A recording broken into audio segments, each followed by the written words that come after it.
Liberal Viewer present.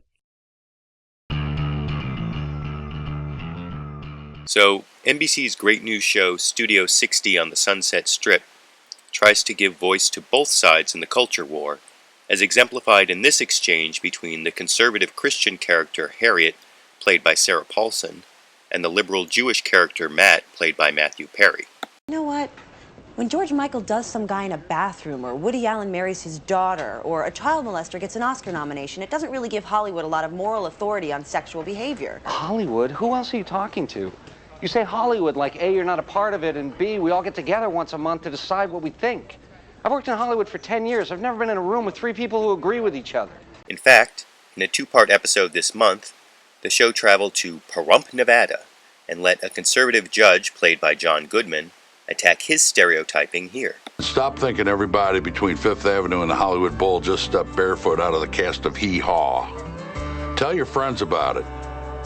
Similarly, we got to see a network TV executive, played by Steven Weber, attack his stereotyping here. Hollywood isn't run by liberals, it's run by companies. And you can look for a pretty long time before finding a liberal on the board of directors of any of those companies. And without giving too much away, the fictional TV world of Studio 60 did find some peace in the culture war between Hollywood and Pahrump, as exemplified by Studio 60's fictional executive producer Danny Tripp, played by Bradley Whitford, expressing his broad-mindedness here. Hey, there's a diner in Pahrump. You gotta eat there. Never tasted food this good. They got a judge who knows what he's doing too. Now, I thought Pahrump, Nevada was just a made-up town until I saw on the news this week that it's a real town, coincidentally embroiled in a real culture war of its own, as explained in the news clip here. The Pahrump Town Board voted to pass Ordinance 54 into law. It proclaims English as the official town language and prohibits a foreign flag to fly by itself or any flag to fly above the American flag. That last part of the law, about making it a crime to fly a foreign flag alone or on top, brought these comments from the ACLU. Our freedom is based on our ability to express ourselves as Americans. And as Americans, that has a lot of meanings to a lot of people.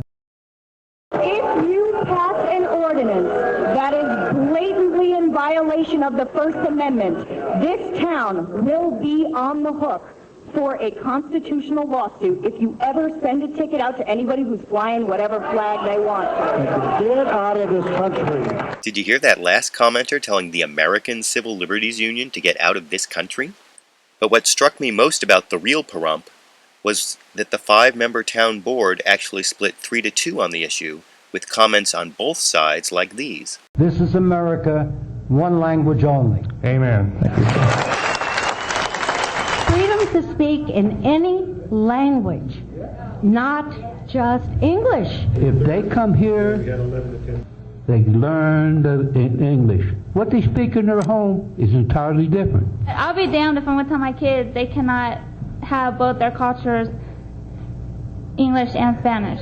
Which all leads me to ask, is there really a culture war between Hollywood and places like Pahrump? Or are there more often lots of people on both sides everywhere? And a more open-ended question I learned growing up as a Los Angeles motorist, can't we all just get along? I YouTube, you decide.